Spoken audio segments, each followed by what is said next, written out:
I know some have argued that brutal methods like waterboarding were necessary to keep us safe. I could not disagree more. The enhanced interrogations of high-value detainees and the terror surveillance program have, without question, made our country safer. It's a political showdown here in Washington, with both former Vice President Dick Cheney and President Barack Obama clashing in dual speeches focusing on torture policies. Delivering a major speech on torture, President Obama spoke first at the National Archives Museum in Washington. Our government was defending positions that undermined the rule of law. In fact, part of the rationale for establishing Guantanamo in the first place was the misplaced notion that a prison there would be beyond the law. Eugene Fidell, who specializes in military and detainee abuses, agrees with President Obama that the mainstream media did not act fast enough to expose the Bush torture policies, but was discouraged to hear President Obama was skeptical about an independent commission. I'm a little concerned, I'm more than a little concerned at his hesitance to have a truth commission or some kind of formal investigation of this entire chain of events. So that was a disappointment to me.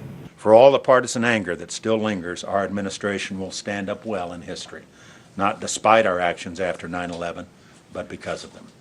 On the other side of town, at the American Enterprise Institute, a right-wing think tank many critics say helped formulate the war on terror policies, former Vice President Dick Cheney spoke immediately after President Obama, defending the torture policies he helped approve. It's hard to imagine a worse precedent filled with more possibilities for trouble and abuse than to have an incoming administration criminalize the policy decisions of its predecessor. Oil and torture! We're here today with Code Pink to protest Dick Cheney being here because he's a war criminal. Outside the AEI, protesters called for the indictment of former Vice President Dick Cheney. He was part in really one of the leaders lying to get us into the war in Iraq, and also completely disregarding the Geneva Conventions. Instead of taking responsibility, he's sort of claiming credit for it, and as if nothing wrong happened. I think that's preposterous, and I think history will judge him extremely harshly. Although Vice President Dick Cheney applauded his torture policies, President Obama dismissed a possible truth commission, noting America must look ahead and leave torture behind.